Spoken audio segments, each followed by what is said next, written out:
Hello बच्चों, आज हम डेट के लिए कुछ इंपॉर्टेंट क्वेश्चन देखेंगे लेवल 2 साइंस के लिए। अगर आप इन क्वेश्चन को सोल्व करते हो तो आपके एग्जाम में आपको हेल्प मिलेगी। अब देखते हैं फर्स्ट क्वेश्चन। पौधे तथा जंतुओं में कार्बोहाइड्रेट किस रूप में संग्रहित होता है? ये हमसे पूछ रहे हैं कि पौधों तथा जंतुओं में कार्बोहाइड्रेट किस रूप में संचित होता है। तो पौधों में हमें पता है कि जो पौधे प्रकाश संश्लेषण के द्वारा भोजन का निर्माण करते हैं, पौधों में जो कार्बोहाइड्रेट है वो संचित होता है स्टार्च के रूप में। तो स्टार्च दो ऑप्शन में दिख रहा है अपने को, दूसरे और तीसरे में। और फिर हमसे पूछा गया जंतुओं में, तो जंतु जो अपने कार्बोहाइड्रेट को स्टोर करते हैं वो लीवर में स्टोर करते हैं ग्लाइकोजन के रूप में। तो इसका आंसर आ जाएगा तीसरा, कि जंतुओं में तो ग्लाइकोजन के रूप में और पौधों में स्टार्च के रूप में कार्बोहाइड्रेट संचित होते हैं। अब हम देखते हैं दूसरा क्वेश्चन।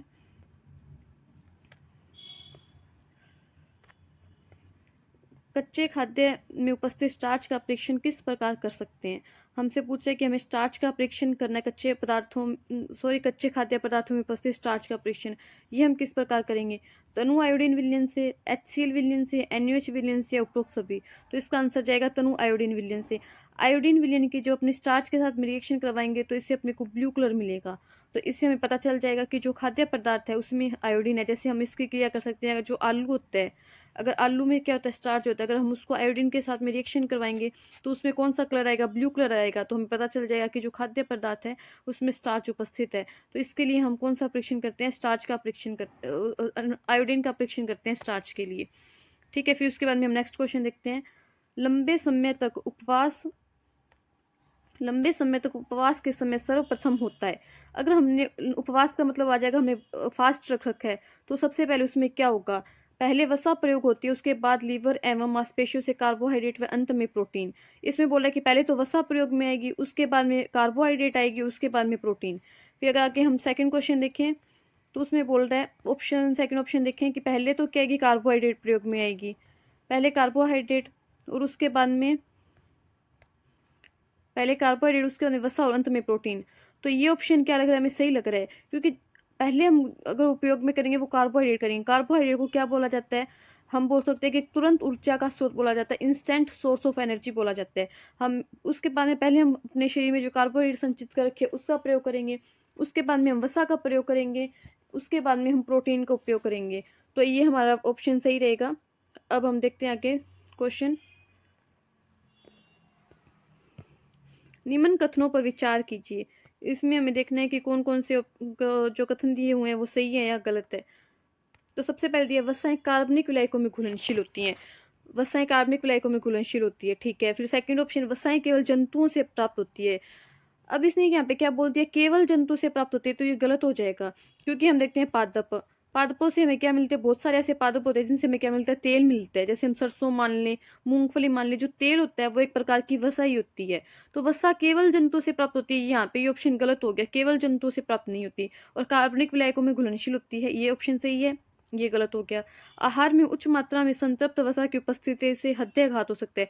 हृदयाघात हम बोल सकते हैं कि हमें हार्ट से रिलेटेड बीमारी, या फिर हम बोल सकते हैं कि हार्ट अटैक हो सकता है। तो ये सही है, क्योंकि जो संतृप्त वसा होती है ना, संतृप्त का मतलब हो गया जैसे सी सिंगल बॉन्ड सी, मतलब कार्बन कार्बन के बीच में एकल बंध प्रेजेंट है, तो इसे हम बोलेंगे सैचुरेटेड फैट। जो सैचुरेटेड फैट होती है, संतृप्त वसा होती है, वो हमारे शरीर में हम बोल सकते हैं कि डाइजेस्ट नहीं हो सकती। और अगर वहीं पे असंतृप्त वसा होगी तो वो जल्दी से क्या हो जाएगा? उसका पाचन हो जाएगा। तो अगर संतृप्त वसा हम अपने भोजन में लेंगे, सैचुरेटेड फैट लेंगे, तो वो डाइजेस्ट होगी नहीं और हमारे शरीर में संचित हो जाएगी। तो जो हमारे हृदय वाहिनियां हो गई वहां पे संचित हो जाएगी, जिससे हमें क्या हो सकता है कि हृदयाघात हो सकता है, यानी हार्ट अटैक आ सकता है। तो ये कथन भी हमारा सही है। हमसे सही पूछे तो ए भी सही था और सी भी सही था, बी हमारा ऑप्शन गलत था।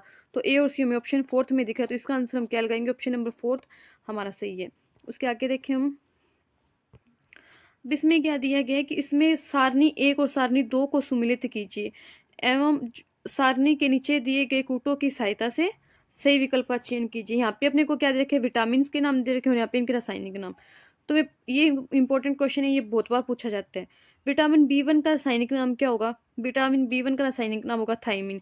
तो ए के सामने क्या आएगा? थर्ड आएगा। ए के सामने थर्ड हमें दो ऑप्शन में दिख रहा है, ठीक है। उसके बाद में हम देखें तो विटामिन B2 का नाम क्या आएगा? राइबोफ्लेविन। बी के सामने जाएगा सेकंड, तो बी का सेकंड हमें एक ही ऑप्शन में दिख रहा है, तो ये हमारा ऑप्शन हो जाएगा। और उसके बाद में हम मिलान कर देते हैं, विटामिन ए का क्या आएगा? रेटिनोल। तो सी का क्या जाएगा? फोर्थ। और विटामिन सी का एस्कॉर्बिक एसिड, तो सी का जाएगा, डी का जाएगा फर्स्ट, तो डी का फर्स्ट यहाँ पे। तो ये हमारा ऑप्शन हो जाएगा ऑप्शन नंबर सेकंड। और ये बहुत बार पूछे जाते हैं, इनके रासायनिक नाम तो हमें पता होना चाहिए। इनसे रिलेटेड रोग भी बहुत बार पूछे जाते हैं, तो रोगों का भी हमें ध्यान रखना है कि कौन से विटामिन से कौन सी बीमारी होती है। जैसे ये आगे वाला क्वेश्चन आएगा इससे रिलेटेड, रोग से रिलेटेड, कि निम्न में से भोजन में किसकी कमी से रात्रि अंधता यानी इंग्लिश में नाइट ब्लाइंडनेस बीमारी होती है। नाइट ब्लाइंडनेस बीमारी कौन से विटामिन की कमी से हो सकती है? प्रोटीन या फिर वसाएं, विटामिन ए, विटामिन सी। तो इसका आंसर जाएगा विटामिन ए। और विटामिन ए से भी क्या होता है, विटामिन ए से ही रतौंधी की बीमारी भी होती है। और विटामिन सी से क्या होता है, विटामिन सी से जो बीमारी होती है वो होती है स्कर्वी। क्या होती है स्कर्वी? इसमें क्या होता है, मसूड़ों से खून आने लग जाता है। पर हमसे इस क्वेश्चन में क्या पूछे, नाइट ब्लाइंडनेस पूछा है, तो हम इसका आंसर क्या लगाएंगे, विटामिन ए। और हमें ध्यान रखना है कि विटामिन सी से स्कर्वी, और प्रोटीन से जो बीमारी होती है वो उसमें आ जाएगा क्वाशरकुर और मैरास्मस। उसके बाद में हम देखें, निम्न कथनों पर विचार कीजिए। विटामिन जटिल कार्बनिक अणु है, ठीक है, जटिल कार्बनिक अणु है। विटामिन की थोड़ी सी मात्रा हमारे जीवन के लिए आवश्यक होती है, ये भी सही है। जल में घुलनशील विटामिन हमारे शरीर में संचित हो सकते हैं, तो ये क्या जाए, गलत। जो विटामिन जल में घुलनशील है, सबसे पहले हम देखें जल में घुलनशील विटामिन कौन सी है, तो विटामिन बी और सी जल में घुलनशील है। जो विटामिन जल में घुलनशील होंगे वो तो मूत्र के द्वारा हमारे शरीर से क्या हो जाएंगे, बाहर निकल जाएंगे, तो ये हमारे शरीर में संचित नहीं हो सकते। और हमें इसलिए हमें इन विटामिन को, जल में घुलनशील विटामिन को आहार के साथ में लेने की जरूरत होती है। अगर हम देखें वहीं पे विटामिन ए, डी, ई, के, तो ये जो विटामिन है ये वसा में घुलनशील है। आपसे क्वेश्चन ऐसे भी पूछा जा सकता है कि निम्न में से जल में घुलनशील विटामिन बताइए या फिर वसा में घुलनशील विटामिन बताइए। तो जैसे जल में घुलनशील पूछ लिया तो एक ऑप्शन जैसे बी दे दिया और 3 ऑप्शन ये दे दिए, तो इसमें जल में घुलनशील विटामिन कौन सा हो जाएगा, बी हो जाएगा। तो ये ऑप्शन गलत हो गया कि हमारे शरीर में संचित हो सकते हैं, ये तो होगा नहीं। और हमें क्या पूछा, सही पूछा है, तो ए भी सही है, बी भी सही है, तो इसका ऑप्शन हो जाएगा ऑप्शन नंबर 1 कि ये कार्बनिक अणु होते हैं और इनकी थोड़ी सी मात्रा ही हमारे जीवन के लिए आवश्यक होती है, और ये जल में घुलनशील विटामिन हमारे शरीर में संचित नहीं हो सकते। उसके बाद में ये भी अच्छा क्वेश्चन आ गया विटामिन से रिलेटेड कि इसमें हमें क्या बताना है, सुमेलित नहीं है। कौन सा युग्म इनमें से सुमेलित नहीं है? विटामिन बी 12 से पर्नीशियस एनीमिया, विटामिन बी 6 से बेरी। अब यहाँ पे हमें पता चल गया सुमेलित नहीं है, क्योंकि जो बेरी रोग होते हैं ना वो विटामिन बी 6 से ना होकर विटामिन बी 1 से होता है। तो यहाँ पे बी 6 दे दिया तो ये गलत हो जाएगा। विटामिन सी से स्कर्वी, ये मैंने पहले भी बताया था आपको। और विटामिन बी 3 से पेलाग्रा। विटामिन बी 3 का मेरा रासायनिक नाम याद रखना है, क्या होता है, नियासिन। विटामिन बी 3 का रासायनिक नाम क्या होता है, नियासिन। तो ये भी सही है कि बी 3 की कमी से पेलाग्रा रोग होता है, पर विटामिन बी 6 की कमी से बेरी नहीं होता। तो सुमेलित नहीं है, तो ऑप्शन नंबर बी हमारा राइट आंसर हो जाएगा कि विटामिन बी 6 की कमी से बेरी रोग नहीं होता है। उसके आगे हम देखें, निम्न, आगे क्वेश्चन क्या लिखा हुआ है, निम्न में से खनिज लवण की कमी से होने वाले रोगों का सही समूह है। यानी हमें रोग किससे देखने, खनिज लवण से देखने हैं। खनिज लवण कौन से हो गए, खनिज लवण को हम इंग्लिश में बोलते हैं मिनरल्स, जैसे कैल्शियम हो गया, मैग्नीशियम हो गया, पोटेशियम हो गया, ये क्या खनिज लवण है। तब देखिए रिकेट्स इसका आंसर नहीं होगा पहले ऑप्शन से हम देखें, क्योंकि रिकेट्स विटामिन डी की कमी से होने वाला रोग है, विटामिन डी की कमी से। तो विटामिन डी की कमी से जो रोग होगा वो मिनरल की वजह से नहीं आएगा, तो ये ऑप्शन नहीं होगा। उसके बाद हम देखें गोइटर, मैरास्मस और क्वाशरकोर। अब इसमें जो मैरास्मस और क्वाशरकोर रोग है वो प्रोटीन की कमी से होते हैं। किसकी कमी से होते हैं, प्रोटीन की कमी से, तो ये भी हमारा ऑप्शन नहीं होगा। क्वाशरकोर फिर वापस से प्रोटीन की कमी से आ गया। उसके बाद हम देखें गोइटर, एनीमिया और ओस्टियोपोरोसिस, ये हमारा सही हो जाएगा। देखो कैसे, जो गोइटर रोग होता है वो होता है आयोडीन की कमी से, तो ये एक मिनरल हो गया, खनिज लवण हो गया। एनीमिया हम बोल सकते हैं कि जब हमारे विटामिन बी 12 की मात्रा कम होती है, किसकी, विटामिन बी 12 की। और बी 12 में क्या होता है, कोबाल्ट होता है, तो कोबाल्ट धातु कम होने से भी हम बोल सकते हैं कि एनीमिया हो सकता है। या फिर हम बोल सकते हैं कि हमारे रक्त में आयरन कम हो जाए तो भी हमें एनीमिया हो सकता है। और ओस्टियोपोरोसिस जो होता है वो कैल्शियम की मात्रा कम होने से होता है, क्योंकि इसमें क्या होती है, हड्डियां कमजोर होने लग जाती हैं, और हमारी हड्डियों के लिए हमें क्या चाहिए, कैल्शियम चाहिए। तो इसका आंसर हो जाएगा ऑप्शन नंबर 4, ओस्टियोपोरोसिस जो है वो कैल्शियम की कमी से होता है। अब आगे वो उसी से रिलेटेड क्वेश्चन हो रहा है, हम देखें इसको आगे। यहाँ पे क्या दिया, खनिज लवण न्यूनता रोग और लक्षण। इसमें हमें क्या बताना है कि कौन से तो न्यूनता रोग है, आपको दिख रहा होगा ये अच्छी तरह से स्क्रीन पे कि न्यूनता रोग और लक्षण। कैल्शियम की वजह से कौन सा रोग हो सकता है, रोग में हमें क्या दिखेंगे लक्षण, कमजोर हड्डियां और दंत क्षय। अगर हम इसमें ऑप्शन देखें, अभी मैंने आपको बताया था कि कैल्शियम किसके लिए चाहिए, हमारी हड्डियों के लिए, तो इसमें क्या आएगा, ओस्टियोपोरोसिस में से कोई एक ऑप्शन आएगा।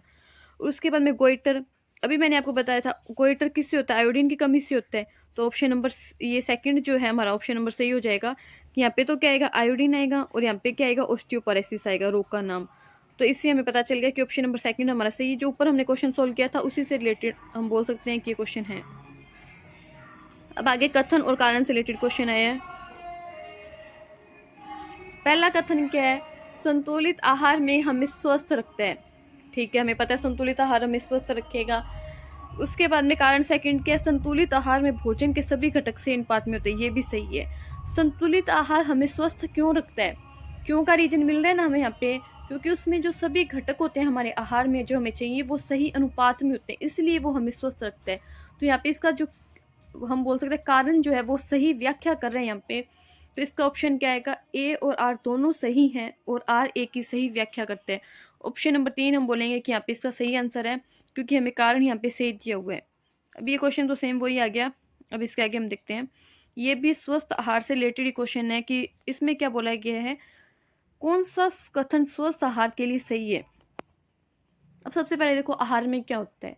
आहार में हम क्या लेंगे, प्रोटीन भी लेंगे, कार्बोहाइड्रेट भी लेंगे, फैट भी लेंगे। प्रोटीन बोल सकते हैं हम इसको, कार्बोहाइड्रेट को हिंदी में हम कार्बोहाइड्रेट बोल सकते हैं, और अगर हम देखें फैट को हम हिंदी में क्या बोल सकते हैं, वसा। तो इसमें क्या आएगी, वसा, और जल भी चाहिए हमें, और खनिज लवण भी चाहिए। तो अगर इसमें आप देखोगे ऑप्शन नंबर फोर्थ, अगर आप सारे ऑप्शन में देखोगे तो ऑप्शन नंबर फोर्थ में क्या लिखो, आहार में वसा, प्रोटीन, कार्बोहाइड्रेट, फाइबर एवं जल की प्रचुर मात्रा स्वस्थ आहार के लिए सर्वोत्कृष्ट होती है। तो इसमें आंसर क्या जाएगा, फोर्थ ही सही चला जाएगा। अगर आप इन सारे ऑप्शन को पढ़ोगे तो आपको इसमें दिखेगा कि जो फोर्थ ऑप्शन है उसमें वसा, कार्बोहाइड्रेट, प्रोटीन सभी को इंक्लूड किया गया है। तो स्वस्थ आहार में हमारा ऑप्शन नंबर 4 ही सही जाएगा इस क्वेश्चन में। उसके आगे देखें, ऑप्शन आगे क्वेश्चन क्या दिया हुआ है, कोलाइडी विलियन है। कोलाइडी विलियन कैसे होते हैं, अगर ऑप्शन देखें तो समांगी नहीं, कोलाइडी विलियन समांगी नहीं होते। कोलाइडी विलियन कैसे होते हैं, कोलाइडी विलियन जो हैं वो विषमांगी होते हैं। तो इसमें क्या बोल रहे हैं, समांगी, तो ये नहीं होगा। इनके कणों का आकार 1 नैनोमीटर से कम। अब जो कोलाइडी विलियन होते हैं ना, उनके कणों का आकार 1 से 100 नैनोमीटर के बीच में होता है। अगर इनके बीच में आएगा तो कम तो हो नहीं सकता, तो ये भी नहीं आएगा। और अस्थायी, जो कोलाइडी विलीन होते हैं वो अस्थायी ना होकर स्थायी होते हैं। कैसे होते हैं, अस्थायी। तो ये भी ऑप्शन गलत हो गया, समांगी नहीं है, विषमांगी है। कणों का आकार 1 से 100 नैनोमीटर के बीच में आएगा, और ये अस्थायी भी नहीं होते, स्थायी होते हैं। तो ऑप्शन नंबर हमारे पास क्या बचा, एक फोर्थ ही बचा, जिसमें हमें बताया गया कि कणों का आकार 1 से 100 नैनोमीटर के बीच में होता है। तो ये बात सही लिखी हुई है, और कणों को अपकेंद्रीकरण तकनीक द्वारा पृथक करते हैं, और ये भी सही लिखा हुआ है। तो यहाँ पे क्या जाएगा, ऑप्शन नंबर 4 ही हमारा सही होगा। ये जो ऑप्शन हमें दिए हुए हैं कोलाइडी विलियन से लेकर उसमें। अगर हम आगे देखिए, भौतिक परिवर्तन और रासायनिक परिवर्तन से हम समझ सकते हैं कि हमारा क्वेश्चन आएगा, वैसा ही कोई क्वेश्चन यहाँ पे दिया हुआ है। निम्न में से कौन सा कथन भौतिक परिवर्तन के लिए सत्य है। हमें यहाँ पे क्या पूछे, सही बताना है। तो सबसे पहले हमें पता होना चाहिए भौतिक परिवर्तन अस्थायी होते हैं तथा उत्क्रमित हो सकते हैं। हमें तो पहला ऑप्शन ही सही लग रहा है, क्योंकि ये अस्थायी होते हैं। भौतिक परिवर्तन होता क्या है, जैसे मान लो बर्फ है, बर्फ का है आपके पास कोई टुकड़ा, अगर आप उसको बाहर रख देते हैं फ्रिज से बाहर गर्मी में, तो वो किस में चेंज हो जाएगा, जल में। तो बर्फ का जल में चेंज होना कैसा परिवर्तन है, भौतिक परिवर्तन है। क्योंकि इसमें क्या हुआ कि जो जल है, सॉरी जो बर्फ है उसमें भी H2O के मोलिक्यूल ही होंगे, और जो जल है उसमें भी H2O के मोलिक्यूल ही होंगे। बट इसमें क्या हुआ, बर्फ से जल चला गया तो उसकी भौतिक अवस्था परिवर्तित होगी, कोई पदार्थ तो नया नहीं बना। और अगर मैं इस जल को वापिस से फ्रिज में रख दूँ तो ये वापिस से बर्फ में चला जाएगा। तो ये परिवर्तन कैसा है, अस्थायी है, क्योंकि ये वापिस से जल में जा रहा है। और उत्क्रमित भी है, उत्क्रमित मतलब वापिस से हम इसको चेंज कर सकते हैं। तो हम ये दोनों चीज़ें कर सकते हैं। तो मुझे तो ऑप्शन नंबर फर्स्ट ही सही लग रहा है। अब आगे देख लेते हैं, भौतिक परिवर्तन के दौरान अवयवों का संगठन परिवर्तित हो जाता है। नहीं, अभी मैंने बताया अगर H2O है तो वो H2O ही रहेगा, अगर आप उसको जल में रखो या बर्फ में रखो। आगे ऑप्शन नंबर थर्ड, भौतिक परिवर्तन के दौरान ऊर्जा अवशोषित नहीं होती। ऊर्जा तो अवशोषित होती है, जैसे मैंने आपको कहा बर्फ को अगर मैंने फ्रिज के बाहर गर्मी में रखा तो उसने ऊर्जा को अवशोषित करके तो वो जल में चेंज हुआ ना, तो ये कह रहा अवशोषित नहीं होती, तो ये गलत हो जाएगा, ऊर्जा अवशोषित होती है। भौतिक परिवर्तन के दौरान तत्वों का यथार्थ समाप्त हो जाता है, ऐसा तो कुछ नहीं है। अगर H2O के मॉलिक्यूल हैं तो बर्फ में थे तो जल में भी H2O ही रहेंगे, वो समाप्त तो थोड़ी ना हो जाएगा उनका यथार्थ। तो ऑप्शन नंबर फर्स्ट क्या आएगा, सही आएगा कि इसमें जो परिवर्तन होते हैं वो उत्क्रमित होते हैं। अगर आगे ऑप्शन अपने देखें क्वेश्चन, आगे क्वेश्चन क्या कह रहा है, निम्नलिखित दशाओं में किस एक में रासायनिक अभिक्रिया नहीं होती। अगर हम निम्नलिखित दशाओं में किसी एक में रासायनिक अभिक्रिया नहीं होती, इसमें पूछा किस में रासायनिक अभिक्रिया नहीं होगी। तो आगे पहला ऑप्शन क्या दिया, खाने के नमक को वायु के संपर्क में रखना, कोयला वायु में जलते हैं। अब कोयले में क्या होती है, कार्बन होती है, अगर वो वायु में जलेगा यानी ऑक्सीजन से क्रिया करेगा तो क्या बन जाएगी, CO2 बन जाएगी। तो इसमें तो क्या हो रही है, अभिक्रिया हो रही है। सोडियम को जल में डाला जाता है, सोडियम जो है वो ऑक्सीजन से क्रिया कर लेता है, तो इसमें भी क्रिया होगी। लोहे को आर्द्र वायु में रखा जाता है, जब लोहे को आर्द्र वायु में रखेंगे तो क्या हो जाएगा, उस पर जंग लग जाएगा, जंग लगेगा तो उसमें भी क्या होगी, रासायनिक अभिक्रिया होगी। पर नमक को अगर अपने वायु के संपर्क में रखेंगे तो उसमें कोई भी रासायनिक अभिक्रिया नहीं होगी। तो इसमें जो ऑप्शन नंबर क्या आएगा, फर्स्ट ही हमारा सही जाएगा, रासायनिक अभिक्रिया से जो पूछा हुआ है। आगे देखते हैं क्या लिखा हुआ है इसमें। पदार्थ के एक अवस्था से दूसरी अवस्था में बदलने की प्रक्रिया के दौरान ताप एक समान रहता है, इसका कारण है।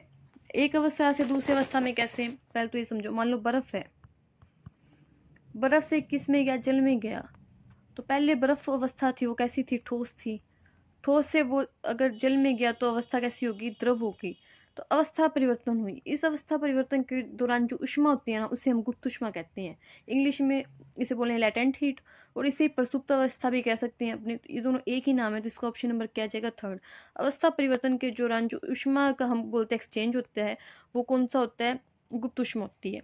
उसके बाद में क्या दिया ऑप्शन क्वेश्चन में आके, कुछ प्रक्रियाएं दी हुई है और परिवर्तन दिए हुए हैं, इसमें बताने की कौन सी प्रक्रिया होगी। सबसे पहले देखो वाष्पीकरण, वाष्पीकरण में क्या होता है कि जो ठोस है, ठोस मान लो मैं मान लेती हूँ बर्फ है, बर्फ किस में बदल गई, भाप में बदल गई, तो ये क्या हो गया, बर्फ का वाष्पीकरण हो गया, यानी ठोस का गैस में बदलना। तो ठोस का गैस, वाष्पीकरण में क्या आएगा, द्रव का गैस में बदलना आएगा। किसका, अगर बर्फ भाप में बदल गई, जैसे ठोस भाप में बदल गई, तो उसमें तो क्या आ जाएगा, उर्ध्वपातन आ जाएगा। क्या आ जाएगा, उर्ध्वपातन। तो उर्ध्वपातन हमें कहाँ दिया हुआ है, दिया हुआ ठोस का गैस में बदलना, ऑप्शन नंबर थर्ड, तो बी का थर्ड। अगर हम देखें बी का थर्ड, तो बी का थर्ड यहाँ पे दिया हुआ है, यहाँ पे तो ठीक है। आगे ऑप्शन देखते हैं अपने और कौन सा ऑप्शन सेट बैठ रहा है। उसके बाद में क्या आएगा, गलनांक। अगर हम देखें गलनांक, तो गलनांक क्या होगा, ठोस का क्या होगा, गलनांक ठोस का द्रव में बदलना। तो ठोस का द्रव में बदलना हमें एक ही ऑप्शन में दिया हुआ है, ये रहा, डी का फोर्थ में दिया हुआ है हमें। तो डी का फोर्थ देखे तो इसमें भी है, इसमें भी है,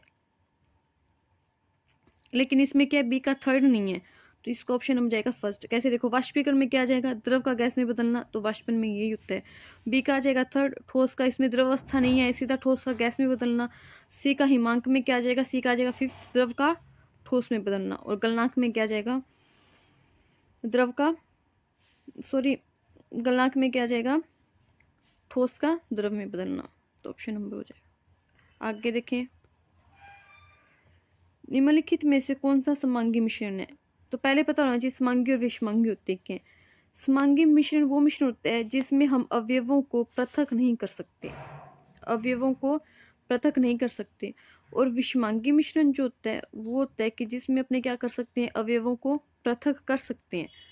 जैसे मान लो मैंने कोई एक मिश्रण लिया, उसमें यहाँ पे मैंने क्या रख दिए, दाल के कण रख दिए, और यहीं पे मैंने उसमें क्या रख दी, चीनी रख दी। तो मैं इस मिश्रण में से चीनी और दाल को अलग अलग कर सकती हूँ।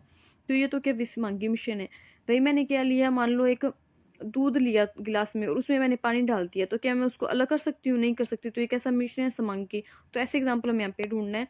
तो ऑप्शन नंबर देखो आप सेकंड, मैथेनॉल और जल।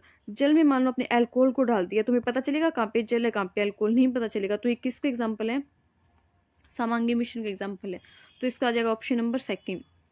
आगे क्वेश्चन देखते हैं अपने, गुड़हल के पुष्प सूचक को क्षारीय विलयन में मिलाने पर। सबसे पहले पता होना चाहिए हमें गुड़हल क्षार में कैसा रंग देते हैं और अम्ल में कैसा रंग देते हैं। क्षार का तो मैं पूछे, क्षार में तो ये कैसा रंग देता है, हरा, तो विलयन कैसा हो जाएगा, हरा। और अगर मैं देखूँ इसमें अम्ल में, तो अम्ल में ये जो रंग देता है वो होता है गहरा गुलाबी। कैसा रंग देता है, अगर यहीं पे वो अम्ल पूछता तो क्या जाता, गहरा गुलाबी।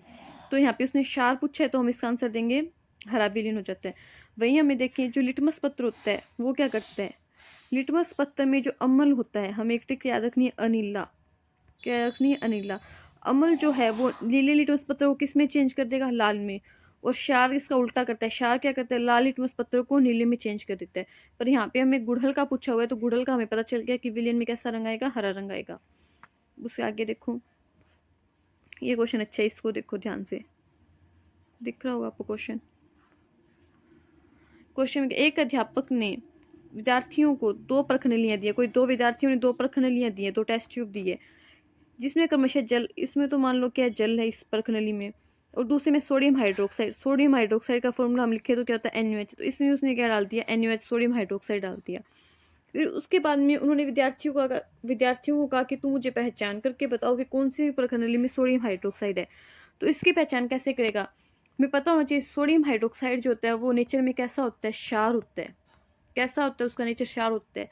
और अभी मैंने बताया था क्षार होता है, तो अगर मैं इसमें लिटमस पत्थर डालूंगी तो क्षार लिटमस पत्थर को जो क्या होता है, लाल लिटमस पत्थर को किस में चेंज कर देगा, नीले में। तो मैं यहाँ पे अगर लिटमस पत्थर इस प्रकृति में मैंने लाल लिटमस पत्थर डाला तो उसका रंग कैसा होना चाहिए, नीला होना चाहिए। तो मुझे पता चल जाएगा कि यहाँ पे क्या सोडियम हाइड्रोक्साइड है। अगर इसमें डालूंगी तो इसमें कोई फर्क ही नहीं आएगा क्योंकि उदासीन होता है, पर इसमें डालूंगी तो इसमें लाल लिटमस पत्थर जो है किस में चेंज हो जाएगा, नीले में। तो मैं यहाँ पे किससे पहचान कर सकती हूँ, लाल लिटमस पत्थर से। तो इसका आंसर क्या चला जाएगा, लाल लिटमस पत्थर से हम सोडियम हाइड्रोक्साइड की पहचान कर सकते हैं कि किस प्रकृति में सोडियम हाइड्रोक्साइड है और किस में जल है। उसके बाद में आगे वाला क्वेश्चन देखो, निम्न में से किसका उपयोग दृष्टिहीन छात्रों के लिए अम्ल क्षार सूचक के रूप में किया जा सकता है। किसके रूप में हमें प्रयोग करना है, अम्ल क्षार सूचक के रूप में। और जो मैंने ऊपर बताए थे वो भी आपको ऊपर अम्ल क्षार सूचक ही थे, जैसे लिटमस पत्थर हो गया और क्या आ गया, गुड़हल का फूल आ गया। अब इसके बाद में हमें क्या पूछा है, अम्ल क्षार सूचक के रूप में दृष्टिहीन छात्र। दृष्टिहीन छात्र कौन से छात्र हो गए, जिसे हम जो बच्चे देख नहीं सकते। जो बच्चे देख नहीं सकते तो वो क्या कर सकते हैं, लिटमस पत्थर से प्रयोग करेंगे वो हल्दी, वैनिला जूस या पिटूनिया की पत्तियां। तो वो किससे प्रयोग करेंगे, वैनिला जूस, क्योंकि वैनिला जूस से क्या आती है, स्मेल आती है, गंध आती है। तो जो बच्चा देख नहीं सकता वो स्मेल से तो पता कर ही सकता है ना कि स्मेल में चेंज आ रहा है या नहीं आ रहा। तो इसका आंसर क्या आ जाएगा, वैनिला जूस, जिससे वो पता कर लेगा कि इसमें स्मेल में परिवर्तन हो रहा है, तो यहाँ पे अम्ल है या क्षार है। उसके बाद में हम आगे वाला क्वेश्चन देखें, मसालेदार या गर्म भोजन करने से अम्लता की शिकायत उत्पन्न हो जाती है, इसके निवारण के लिए किस क्षार विलयन का उपयोग किया जाता है। मसालेदार या गर्म भोजन करने से अम्लता की शिकायत, अम्लता को हम क्या बोल सकते हैं, एसिडिटी। कई बार आपने भी देखा होगा कि अगर आप ज़्यादा स्पाइसी खाना खा लेते हो तो क्या हो जाती है, एसिडिटी हो जाती है। तो एसिडिटी को दूर करने के लिए हम क्या करेंगे, मैग्नीशियम हाइड्रोक्साइड। तो फर्स्ट ऑप्शन हमें सही मिल गया। मैग्नीशियम हाइड्रोक्साइड का फॉर्मूला क्या होता है, MgOH की होल ट्वाइस। इससे हम क्या बोलते हैं, एंटासिड बोलते हैं। क्या बोलते हैं, एंटासिड। तो ये एंटा एसिड मतलब एसिड के अगेंस्ट काम करेगा। और अम्लता किसके कारण आती है, HCl के कारण आती है। तो ये आपस में क्या कर लेंगे, रिएक्शन कर लेंगे, जिसकी वजह से हमारे हम बोल सकते हैं पेट में जो एसिडिटी आई है वो खत्म हो जाएगी। तो इसका आंसर क्या जाएगा, मैग्नीशियम हाइड्रोक्साइड, जिसका फॉर्मूला होता है MgOH की होल ट्वाइस। अब आगे देखिए, साबुन है, हमसे क्या पूछा गया, साबुन के बारे में पूछा गया है। साबुन कैसे हम बोल सकते हैं, लवण होते हैं। तो अगर मैं आपको साबुन का फॉर्मूला बताऊं, C17H35COONA, तो इसमें किसके लवण आ रहे हैं, सोडियम के लवण आ रहे हैं ना। तो साबुन किसके लवण होंगे, सोडियम के, उच्च वसा अम्लों के सोडियम लवण। तो साबुन क्या है, साबुन उच्च वसा अम्लों के सोडियम लवण है। ये सोडियम स्टीयरेट का फॉर्मूला है।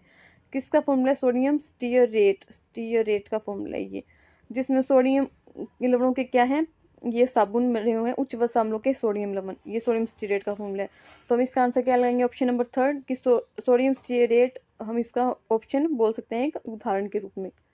अब आगे हम आगे वाला क्वेश्चन देखते हैं, साबुन निर्माण में सह उत्पाद के रूप में प्राप्त होने वाला यौगिक है। सह उत्पाद हम बोल सकते हैं जो बाई प्रोडक्ट बनते हैं। क्या बनता है, बाई प्रोडक्ट। तो उसका ऑप्शन क्या होगा, ग्लिसरॉल।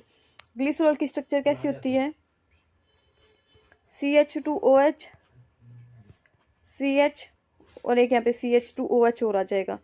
हमें पता है कार्बन की वैलेंसी कितनी होती है, 4। तो यहाँ पे तो 4 पूरी होगी, 1 यहाँ पे और 2 यहाँ पे, 3 यहाँ पे CH2OH, तो 2 3 और एक OH भी तो लगा हुआ इसके साथ में। तो CH2OH क्या आ जाएगी इसकी, यहाँ पे क्या आ जाए, CHOH, 1 2 3 और 4। 1 मिनट रुको, तो इसकी क्या हो जाएगी वैलेंसी, तो ये क्या आ जाएगा, ग्लिसरॉल का फॉर्मूला आ जाएगा। तो ऑप्शन नंबर 3 हमारा क्या हो जाएगा, राइट हो जाएगा। अगर आगे हम देखें, अपमार्जक रासायनिक रूप से मिलकर बने होते हैं। तो रासायनिक रूप से अपमार्जक किससे मिलकर बने होते हैं? पेट्रोलियम हाइड्रोकार्बन से। जब हम पेट्रोलियम हाइड्रोकार्बन का शोधन करते हैं तो हमें क्या मिलते हैं? अपमार्जक मिलते हैं। तो अपमार्जक किससे मिलकर बने होते हैं? पेट्रोलियम हाइड्रोकार्बन से। इसका ऑप्शन नंबर हो जाएगा फर्स्ट, पेट्रोलियम हाइड्रोकार्बन से मिलकर अपमार्जक बनते हैं। अब आगे वाला क्वेश्चन देखो। रामू एक किसान है जिसके खेत की मिट्टी काली एवं मौसम गर्म है। हमें यहाँ से लाइन को पकड़ना है। मिट्टी कैसी है? काली और गर्म है। तो काली मिट्टी में जो पौधा उगता है ना, अच्छी तरीके से जो फसल होती है वो किसकी होती है? कपास की होती है। और कपास को ही हम क्या कहते हैं? कॉटन कहते हैं। तो उसे रेशे प्राप्त करने के लिए कौन सी फसल उगानी चाहिए? ऑप्शन में उसका ऑप्शन चला जाएगा ऑप्शन नंबर सेकंड, कॉटन। क्योंकि कॉटन कौन सी मिट्टी में उगती है? काली मिट्टी में। और उसके लिए मौसम कैसा चाहिए? गर्म चाहिए। तो इसका ऑप्शन नंबर हो जाएगा सेकंड, कॉटन हम यहाँ पे उगा सकते हैं। अब आगे दिया हुआ रेयन। रेयन के निर्माण में प्रयुक्त कच्चा पदार्थ है रेयन। रेयन हम बोल सकते हैं कि अर्धसंश्लेषित भूलक है। अर्धसंश्लेषित का मतलब हो गया कि ना ही तो ये पूर्ण रूप से कृत्रिम है और ना ही पूर्ण रूप से प्राकृतिक है, ये अर्धसंश्लेषित है। तो ये रेयन जो होता है वो हमें किससे मिलता है? सेल्यूलोज से मिलता है। सेल्यूलोज की हम आगे प्रोसेसिंग करके क्या बनाते हैं? रेयन बनाते हैं। तो इसका ऑप्शन क्या हो जाएगा? ऑप्शन नंबर सेकंड, कि कच्चे पदार्थ के रूप में हम किसका प्रयोग करेंगे? रेयन को बनाने के लिए सेल्यूलोज का प्रयोग करेंगे। अब आगे देखते हैं, इसमें हमें क्या करना है? मिलान करना है सूची एक का सूची एक से। कुछ यहाँ पे हमें बोल सकते हैं कि एनिमल दिए हुए हैं यहाँ पे, और यहाँ पे उनके बताए हुए कि कौन सा उत्सर्जी पदार्थ वो करते हैं, उत्सर्जन करते हैं पदार्थ का। सबसे पहले हम यूरिकोटैलिक बताएं। यूरिकोटैलिक के बारे में आप एक क्या रख सकते हैं? RBI। आर का मतलब हो गया रेप्टिलिया यानी सरीसृप। बी का मतलब हो गया पे बर्ड्स यानी पक्षी। आर का मतलब हो गया इंसेक्ट यानी कीट। तो सबसे पहले हम यहाँ पे देखें, हमें जो एग्जाम्पल दिए उसमें पक्षी हमें सिर्फ एक ही दिया हुआ कौवा। और यूरिकोटैलिज्म का मतलब हो गया जो यूरिक एसिड का उत्सर्जन करते हैं। किसका उत्सर्जन करते हैं? जो यूरिकोटैलिज्म होते हैं वो यूरिक एसिड का। तो डी का फर्स्ट अगर हम देखें, डी का फर्स्ट तो हमें दो ऑप्शन में दिया हुआ है, तो या फिर तो हमारा ऑप्शन नंबर थर्ड होगा या फिर हमारा ऑप्शन नंबर फोर्थ होगा। उसके बाद में हम देखें अगर यूरियोटैलिज्म, यूरियोटैलिज्म होते हैं जो यूरिया का उत्सर्जन करते हैं। किसका उत्सर्जन करते हैं? यूरिया का। यूरिया का उत्सर्जन करेंगे तो केंचुआ भी यूरिया का उत्सर्जन करता है और मेंढक भी करता है। तो या फिर थर्ड जाएगा या फिर फोर्थ। तो ऑप्शन के हिसाब से हमें फोर्थ दिया हुआ है, तो इसका तो चला गया यूरियोटैलिज्म का फोर्थ। यूरिकोटैलिज्म का चला गया कौवा। अब ये बचे अमोनोटैलिज्म। तो अमोनोटैलिज्म में किसका उत्सर्जन होता है? अमोनिया का। किसका होता है? अमोनिया का। और अमीनोटैलिज्म वो जंतु शो करते हैं जो कहाँ रहते हैं? पानी में। कहाँ रहते हैं? पानी में। तो पानी में कौन रहेगा? एक तो रहेगा स्पंज और कौन सा रहेगा? पाइला। तो इसमें क्या आ जाएगा? सेकंड और फिफ्थ। तो सेकंड और फिफ्थ ऑप्शन नंबर थर्ड जो है हमारा राइट आंसर हो जाएगा। इसी में हमें ऑप्शन मिलते हैं हमारे, जो हमने ऊपर भी डिस्कस किए थे। अब आगे देखिए ऑप्शन नंबर, ये एक अच्छा न्यूमेरिकल है, इसको सॉल्व करते हैं। फिजिक्स में आपसे ऐसे क्वेश्चन पूछे जा सकते हैं। क्वेश्चन क्या दिया हुआ है कि 1 किलोग्राम के पिंड पर 25 न्यूटन तथा 16 न्यूटन के दो बल विपरीत दिशा में कार्यरत हैं। पिंड की गति में उत्पन्न त्वरण होगा। त्वरण यानी एक्सेलरेशन ए पूछा है हमसे, और दो बल, मान लो एक पिंड बना दिया मैंने, इस पे एक बल तो यहाँ पे बोल रहा है 25 न्यूटन का और विपरीत दिशा में बोल रहा है 16 न्यूटन का। अगर ये दोनों बल एक दूसरे के विपरीत दिशा में लग रहे हैं तो ये एक दूसरे को कैंसिल कर देंगे। तो हमारे पास जो नेट फोर्स आएगा वो कितना आएगा? अगर हम 25 में से 16 घटाएंगे तो 9 न्यूटन का हमारे पास क्या आ जाएगा? नेट फोर्स आ जाएगा। तो फोर्स बराबर क्या होता है? एम में। हमें पता चल गया नेट फोर्स कितना आएगा? 9 का। मास हमें दिया हुआ 1 किलोग्राम और एक्सेलरेशन यानी त्वरण हमसे पूछे, ए बराबर आ जाएगा 9 मीटर पर सेकेंड स्क्वायर। तो इसका ऑप्शन नंबर क्या आ जाएगा? थर्ड जो है हमारा ऑप्शन नंबर राइट हो जाएगा। समझ में आया कैसे किया? इसमें जो हमें नेट फोर्स निकालना था पहले, अगर हम नेट फोर्स निकाल लेंगे तो उसके बाद में क्या हो जाएगी?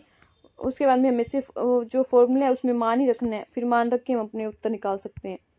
उसके बाद में हमें क्या दिया हुआ है? यदि किसी पिंड का अपेक्षिक वेग से गति कर रहा है, यदि इसका वेग दुगुना हो जाए तो। उसके बाद में हमें ऑप्शन में सारे संवेग दिए हुए हैं। तो पहले हमें पता होना चाहिए कि संवेग का फॉर्मूला क्या होता है। पी बराबर होता है mv। संवेग को किससे दर्शाते हैं? पी से यानी मोमेंटम से, और इसका फॉर्मूला होता है एम पी। इसमें हमें क्या बोल रहा है? वेग दोगुना। एम की तो कोई बात नहीं होती, ये तो क्या हो जाएगा? कॉन्स्टेंट हो जाएगा। वेग दोगुना कर दिया जाए यानी इसको क्या कर दे? डबल कर दे। तो अगर ये डबल होगा तो जो संवेग है वो भी क्या हो जाएगा? डबल हो जाएगा। तो ऑप्शन देखो, इसका रेखीय संवेग दो गुना हो जाएगा। तो ऑप्शन नंबर फर्स्ट ही सही है कि इसका रेखीय संवेग क्या हो जाएगा? दो गुना हो जाएगा। अब आगे वाला क्वेश्चन देखते हैं। आगे कह रही किसी खुरदरे फर्श पर चलने की प्रक्रिया के लिए न्यूटन के किस नियम से समझाया जा सकता है? न्यूटन ने हमें पता है कितने नियम दिए थे? 3 नियम दिए थे। प्रथम नियम, द्वितीय नियम और तृतीय नियम। इसके लिए जो हम नियम समझाएंगे ना वो कौन सा आएगा? तृतीय नियम, जिसे हम बोलते हैं क्रिया प्रतिक्रिया का नियम। क्रिया प्रतिक्रिया का नियम क्या होता है कि मान लो इसमें क्या होता है कि दो वस्तुओं पे ये बल कार्यरत करते हैं, दो वस्तुओं पे बल कार्यरत करता है और समान बल जो होता है वो समान लगता है परंतु विपरीत दिशा में लगता है। जैसे हम पृथ्वी पे चल रहे हैं तो हम पृथ्वी पे बल लगा रहे हैं और पृथ्वी भी हमारे ऊपर विपरीत दिशा में क्या कर रही है, बल लगा रही है, तो जिसकी वजह से हम आगे चल पा रहे हैं। तो इसके लिए कौन सा आ जाएगा, तृतीय नियम आ जाएगा। क्रिया प्रतिक्रिया का नियम भी हम बोल सकते हैं। अगर यहाँ पे क्रिया प्रतिक्रिया का नियम दिया होता तो वो इसका ऑप्शन हो जाता, क्योंकि वो दोनों नियम एक ही बात है। आगे वाला क्वेश्चन देखो, जब एक वस्तु को दूसरी वस्तु पर घसीटा जाता है या चलाने की चेष्टा करते हैं तब वस्तुओं के स्पर्श में आने वाली सतहों के बीच लगने वाला विरोधी बल कहलाता है। क्वेश्चन क्या करें समझो। मान लो ये एक सरफेस होगी, उसके ऊपर दूसरी सतह रखी हुई है, तो जब इस सतह को मैं इसके ऊपर चलाऊंगी तो क्या होगा, इनके बीच में एक विरोधी बल कार्य करेगा, जिसे क्या कहेंगे हम, घर्षण बल कहेंगे।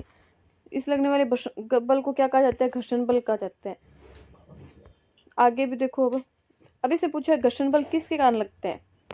दो वस्तुओं के बीच में जो घर्षण बल उत्पन्न होता है वो किसके कारण उत्पन्न होता है, सतह के अणुओं के बीच प्रतिकर्षण के कारण, सतह के अणुओं के बीच आकर्षण के कारण, एक और दो दोनों।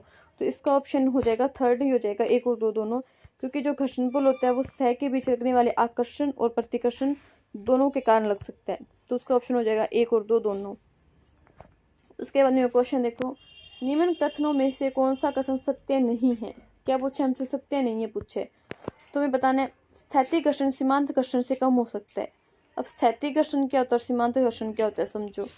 मान लो ये कोई टेबल पे कोई वस्तु रखी हुई है, अगर मैं इसे खिसकाना चाहती हूँ आगे, अगर इसको खिसकाने के लिए मुझे कितना न्यूटन बल लगाना पड़ेगा, 50 न्यूटन। तो मैं मान लो यहाँ से 10 न्यूटन बल लगा रही हूँ, तो ये वस्तु चलेगी क्या, नहीं चलेगी, क्योंकि जब मैंने यहाँ पे 10 न्यूटन का बल लगाया तो पीछे से घर्षण बल ने भी कितना बल लगा दिया, 10 न्यूटन का बल लगा दिया। जब बल लगाने पे भी वस्तु ना चले और पीछे से घर्षण बल लगे तो इस घर्षण बल को क्या बोलेंगे, स्थैतिक घर्षण बल, यानी जब वस्तु रुकी हुई है उस अवस्था में जो बल लगता है वो होता है स्थैतिक घर्षण बल। फिर मैं यहाँ पे क्या कर रही हूँ, बल बढ़ाई जा रही हूँ, 10 से 20 न्यूटन किया, 30 न्यूटन किया, 40 न्यूटन किया, और फिर मैंने मान लो 49 न्यूटन कर दिया, और अब मैं बल करने वाली हूँ 50 न्यूटन।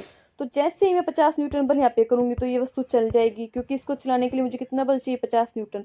तो जब यहाँ पे 50 न्यूटन में बल लगाऊंगी तो स्थैतिक घर्षण बल, जब मैं यहाँ पे 30 लगा रही थी तो स्थैतिक घर्षण ने भी अपना मान 30 कर लिया, फिर 40 कर लिया, ऐसे करके 49 तक ले आया वो। तो जब मैंने यहाँ पे वस्तु चलने वाली अवस्था में हुई तो स्थैतिक घर्षण बल का जो अधिकतम मान होता है उसे हम क्या बोलते हैं, सीमांत घर्षण बल बोलते हैं। अधिकतम मान को हम क्या बोलते हैं, सीमांत घर्षण बल बोलते हैं।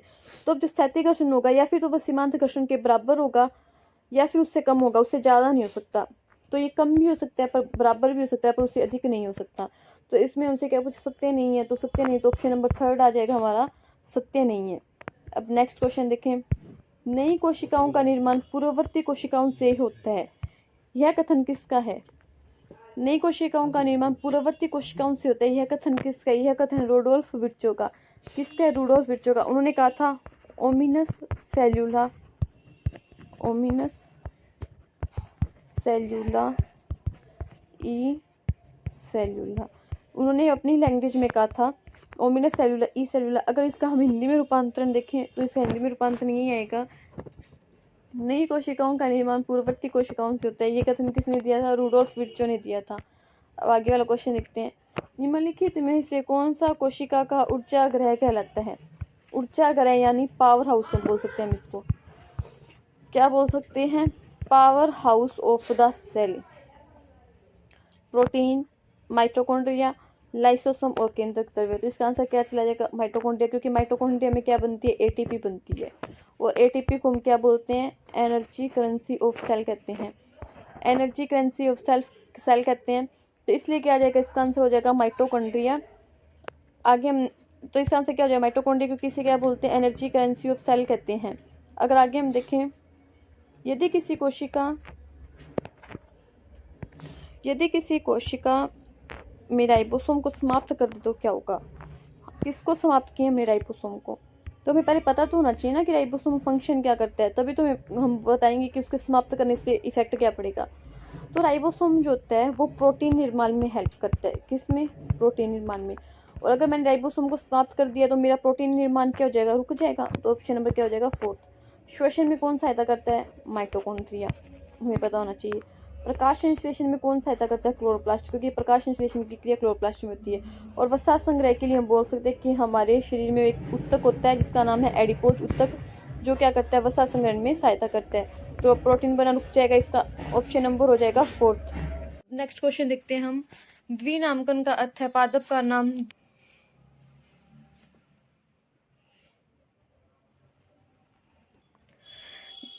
द्विनामकरण का अर्थ है पादप का नाम 2 शब्दों में लिखना होता है।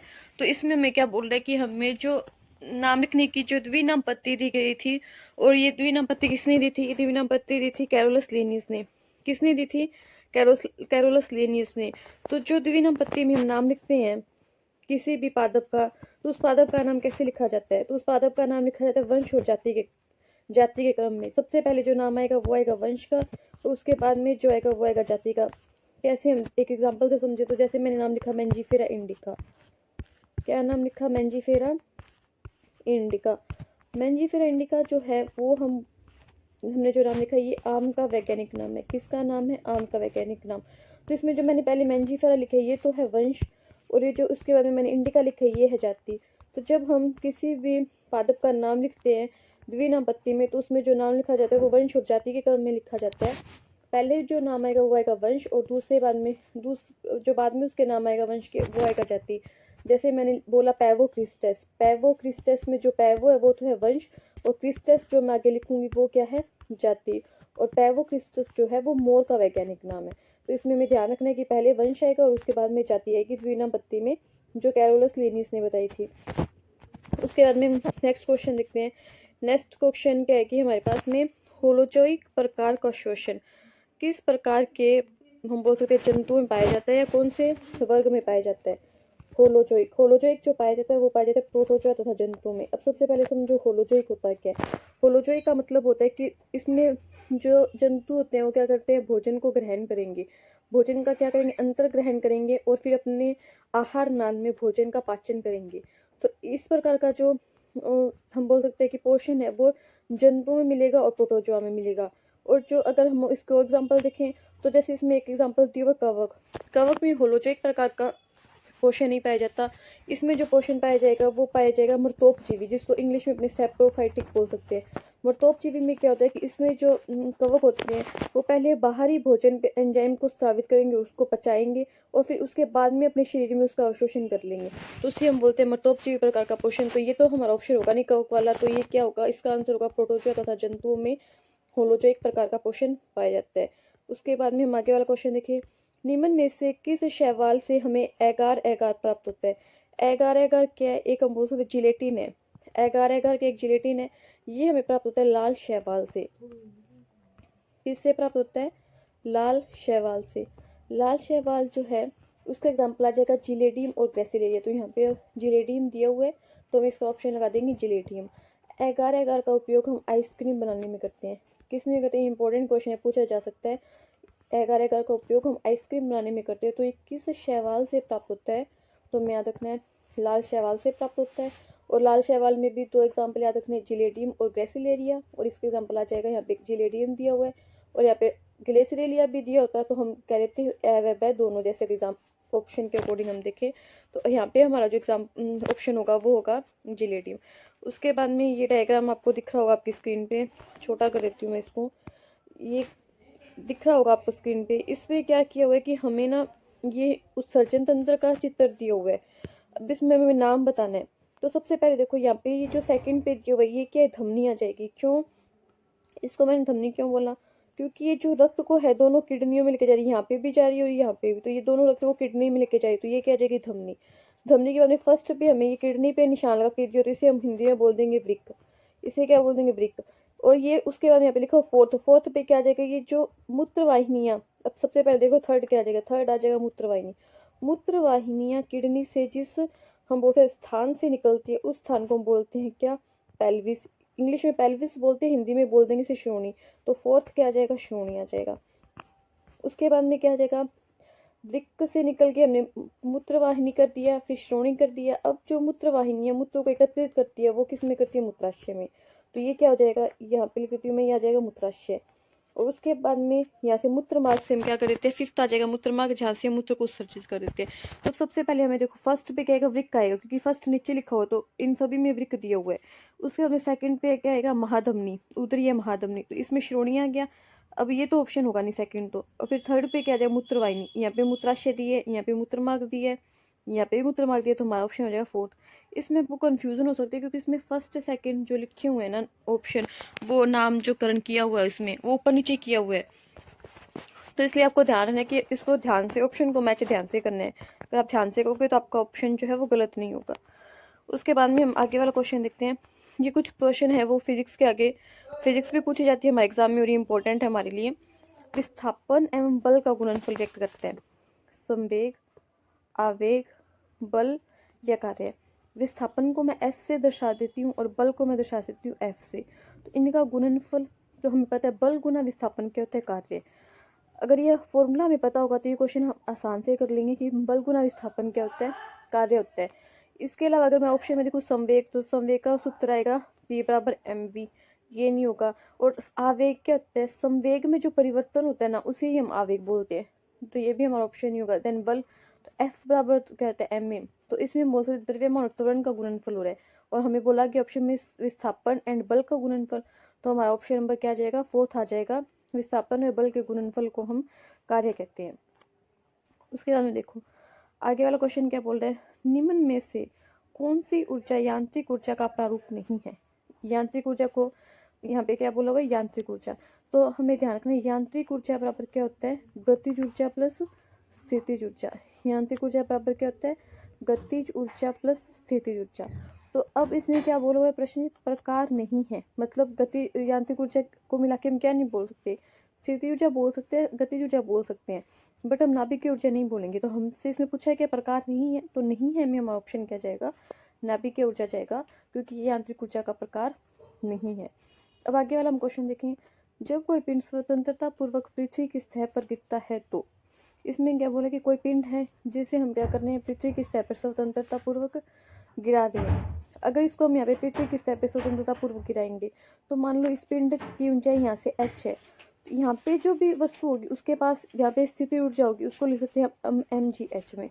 जो स्थिति ऊर्जा mgh, जब हम उसको नीचे गिराएंगे तो किस में बदल जाएगी, गतिज ऊर्जा में, क्योंकि उसके पास में क्या आ जाएगी, वेलोसिटी आ जाएगी। तो अब इसमें क्या होगा, स्थिति ऊर्जा का रूपांतरण किस में, गतिज ऊर्जा में, क्योंकि इसके पास वेलोसिटी आ जाएगी। तो हमारा ऑप्शन फर्स्ट ही चला जाएगा कि इसकी स्थिति गतिज ऊर्जा में रूपांतरित हो जाती है। उष्मीय ऊर्जा का यहाँ पे कोई, हम ये बोल सकते हैं कि यहाँ पे कोई बात नहीं हो रही। और गतिज ऊर्जा स्थिति ऊर्जा में रूपांतरित नहीं होगी, क्योंकि हाइट पे है तो वस्तु गई, तो उसके पास में स्थिति ऊर्जा होगी, और स्थिति ऊर्जा किस में रूपांतरित होगी, गतिज ऊर्जा में रूपांतरित होगी। तो आई होप ये क्वेश्चन आपको समझ में आएगा। देन उसके बाद में नेक्स्ट क्वेश्चन देखते हैं, ये आगे क्या दिया हमें। ये कुछ हमारी प्राकृतिक घटनाएं बोल सकते हैं, ये हमारे टॉपिक ऐड किया गया है, उसमें से कुछ क्वेश्चन दिखाएंगे। देखते हैं अपने। नव चंद्रमा दिवस होता है, देखो कुछ दिवस होते हैं, नव चंद्रमा दिवस हो गया और चंद्र दिवस हो गया, ये दो दिवस अपने को ध्यान रखने हैं। नव चंद्रमा दिवस उस दिवस को कहते हैं जिस दिन हमें चंद्रमा दिखाई नहीं देता। जिस दिन हमें चंद्रमा दिखाई नहीं देता उस दिवस को हमने क्या बोल दिया, नव चंद्रमा दिवस। उसके अगले दिन जब हमें चंद्रमा दिखाई देगा तो वो कैसा होगा, छोटा होगा, क्योंकि धीरे धीरे करके चंद्रमा अपने पूरे आकार को ग्रहण करता है। तो उसके बाद में जिस दिन नव चंद्रमा दिवस के बाद में जो पहला दिन होगा, जिस दिन हमें थोड़ा सा चंद्रमा दिखाई देगा, उसे हम बोलेंगे चंद्र दिवस। तो इस क्वेश्चन में तो हमसे क्या पूछा गया, नव चंद्रमा दिवस। तो नव चंद्रमा दिवस वो दिवस होता है जिस दिन चंद्रमा दिखाई नहीं देता। तो इसका ऑप्शन नंबर सेकंड जो है वो आंसर हो जाएगा। देन उसके आगे हम देखते हैं नेक्स्ट क्वेश्चन। ये क्वेश्चन अच्छा है, ये एग्जाम में भी पूछा जा सकता है आपके, कि शनि ग्रह पानी में फुटबॉल की तरह तैर सकता है, कथन व्यक्त करते हैं। अगर कोई चीज़ पानी पर तैर रही है तो उसका घनत्व ज़्यादा होगा या कम होगा। जैसे आपने कई बार ये भी क्वेश्चन सुना होगा कि बर्फ़ पानी पर तैरती है क्यों, बर्फ़ पानी पर तैरती है क्यों, तो उसका आंसर यही होता है ना कि बर्फ़ का घनत्व कम है इसलिए वो पानी पर तैर रही है। तो वही सेम कंसेप्ट यहाँ पे लगेगा कि जो शनि का घनत्व है, शनि ग्रह का जो घनत्व है बहुत कम होता है पानी की तुलना में। जो पानी की तुलना में घनत्व कम है तो वह वस्तु क्या होगी, पानी पर तैरेगी। तो इसलिए इसका ऑप्शन नंबर आ जाएगा थर्ड, कि शनि ग्रह का घनत्व कम होता है पानी की तुलना में, इसलिए जो वस्तु वो पानी पर तैरती है। आगे वाला क्वेश्चन देखते हैं। इसमें हमसे क्या बोला गया है कि जब किसी उल्का का चमकीला रेखीय प्रकाश पृथ्वी की सतह पर पहुंचते हैं तो कहलाते हैं। उल्का पिंड क्या होते हैं? उल्का पिंड जो है, उल्का का पृथ्वी की सतह पर पहुंचता है तो क्या कहलाता है? उसका प्रकाश उल्का पिंड कहलाता है। अब सबसे पहले देखते हैं उल्का पिंड होते क्या हैं। जो उल्का पिंड होते हैं वो हमारे सौरमंडल में पाए जाते हैं। किसमें पाए जाते हैं? सौरमंडल में। कभी कभी क्या होता है, ये उल्का पिंड जो हमारे वायुमंडल में प्रवेश कर जाता है। किस में प्रवेश कर जाते हैं? वायुमंडल में। जब उल्का पिंड वायुमंडल में प्रवेश करेंगे तो वायुमंडल में क्या होगी? वायु होगी। और उल्कापिंड की गति बहुत तेज होती है, तो वायु में जब ये गति करती है तो इनमें घर्षण उत्पन्न होता है। क्या उत्पन्न होता है? घर्षण बल। घर्षण बल के कारण इनमें क्या पैदा हो जाती है? चमक पैदा हो जाती है। क्या पैदा हो जाती है? चमक, जिसकी वजह से हमें क्या दिखाई देते हैं? चमकीले दिखाई देते हैं। तो इसका आंसर क्या आ जाएगा? उल्कापिंड चला जाएगा। देन उसके आगे हमारे क्वेश्चन दिखाया हुआ है कि कृत्रिम निम्न में कृत्रिम उपग्रह का अनुप्रयोग नहीं है। कृत्रिम उपग्रह क्या होते हैं? जैसे पृथ्वी का हम प्राकृतिक उपग्रह सोचे तो क्या आएगा? हमें पता है कि पृथ्वी का प्राकृतिक उपग्रह क्या होता है? चंद्रमा। अब हमसे इसमें क्या पूछा कि कृत्रिम उपग्रह का उपयोग मौसम संबंधी भविष्यवाणियां, ठीक है हम करते हैं। टीवी तथा रेडियो संकेतों का प्रसारण, ये भी सही है। टेली कम्युनिकेशन तथा दूर संचार प्रौद्योगिकी, तो ये भी सही है। तो इसके अनुप्रयोग क्या आ जाएंगे? चारों के चारों अनुप्रयोग आ जाएंगे। और आपसे ये भी क्वेश्चन पूछा जा सकता है कि पृथ्वी का प्राकृतिक उपग्रह कौन सा है? तो हमें उसका आंसर क्या कहना है कि पृथ्वी का जो प्राकृतिक उपग्रह है वो है चंद्रमा। नेक्स्ट क्वेश्चन देखते हैं।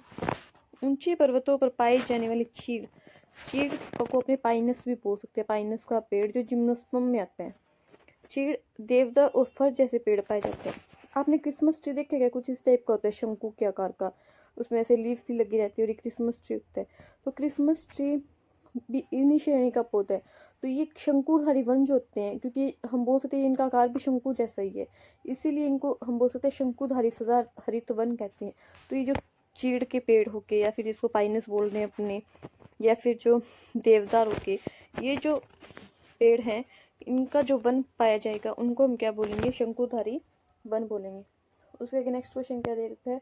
आजकल मोटर वाहनों में पेट्रोल तथा डीजल के स्थान पर सीएनजी गैस के उपयोग पर अधिक बल दिया जा रहा है, क्योंकि ये क्वेश्चन आप पर्यावरण वाले टॉपिक में रिलेट कर सकते हो। क्योंकि पेट्रोल और डीजल से क्या होता है कि प्रदूषण ज़्यादा होता है, और हमें अगर अपने पर्यावरण को सुरक्षित रखना है तो प्रदूषण को क्या करना पड़ेगा? कम। तो जो सीएनजी है वो पेट्रोल और डीजल के जितना प्रदूषण नहीं करती, इसलिए अपने इसका उपयोग ज़्यादा करने हैं। ऑप्शन देख लेते हैं। सीएनजी गैस डीजल और पेट्रोल के अपेक्षा कम प्रदूषक तत्व निकालती है, सही है। क्योंकि जो सीएनजी गैस है ना, ये पूरी तरह जल जाती है।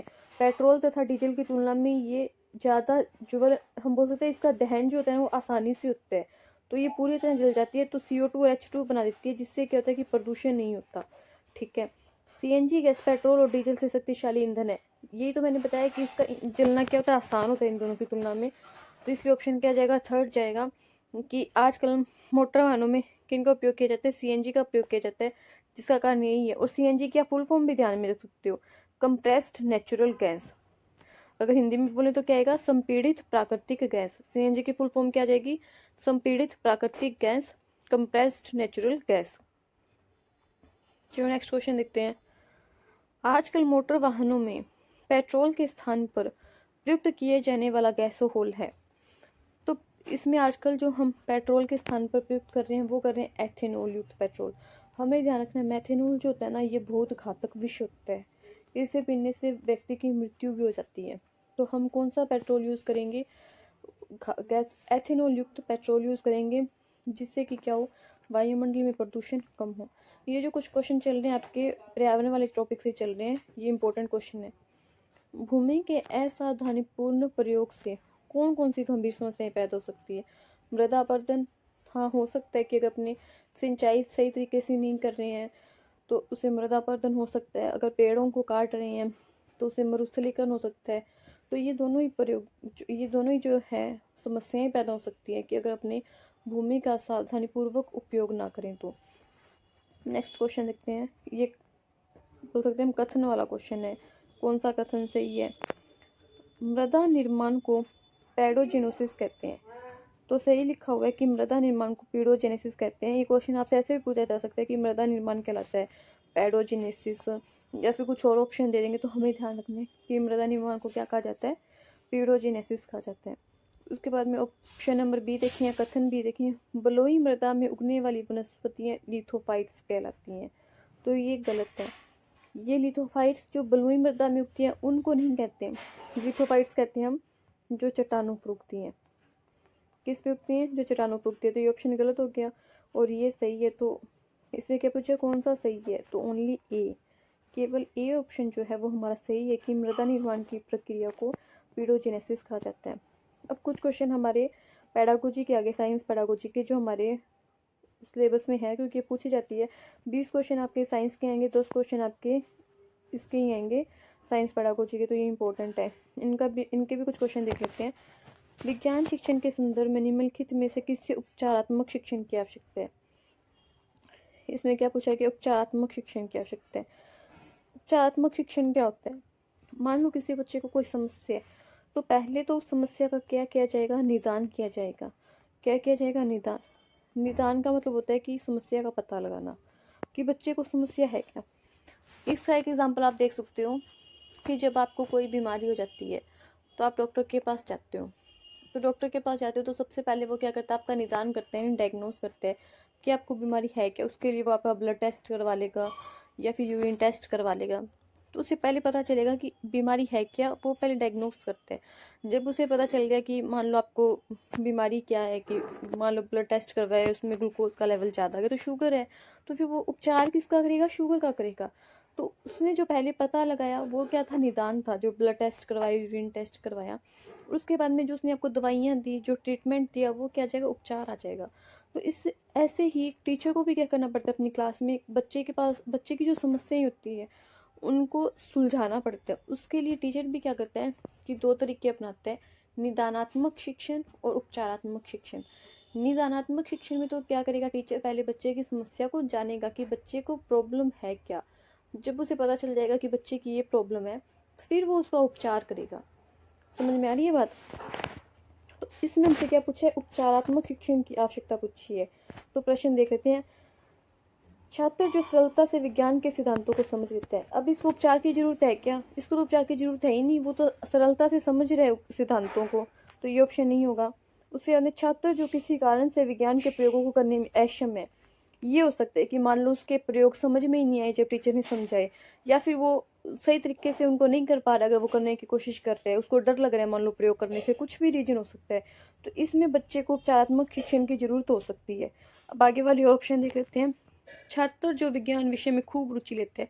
अगर वो रुचि ले रहा है तो उसको कोई प्रॉब्लम ही नहीं है, अगर वो रुचि नहीं लेता तो उसको प्रॉब्लम होती ना, तो ये ऑप्शन भी नहीं होगा हमारा। छात्र जो विज्ञान के प्रयोगों को भली भांति करने में सक्षम है। अगर बच्चा प्रयोग कर रहा है तो उसको समझ में आ गया, तो ऑप्शन नंबर क्या जाएगा? सेकंड, क्योंकि नेगेटिव पूछ रहे हैं और नेगेटिव ही दिया हुआ है इस ऑप्शन में, तो इसका ऑप्शन नंबर क्या जाएगा? सेकंड। और मुझे लगता है आपको उपचारात्मक शिक्षण और निदानात्मक शिक्षण समझ में आया होगा जो मैंने समझाया है। उसके आगे देखते हैं क्वेश्चन क्या कह रहा है। विज्ञान शिक्षण के संदर्भ में निम्नलिखित में से उपचारात्मक शिक्षण की आवश्यकता नहीं है।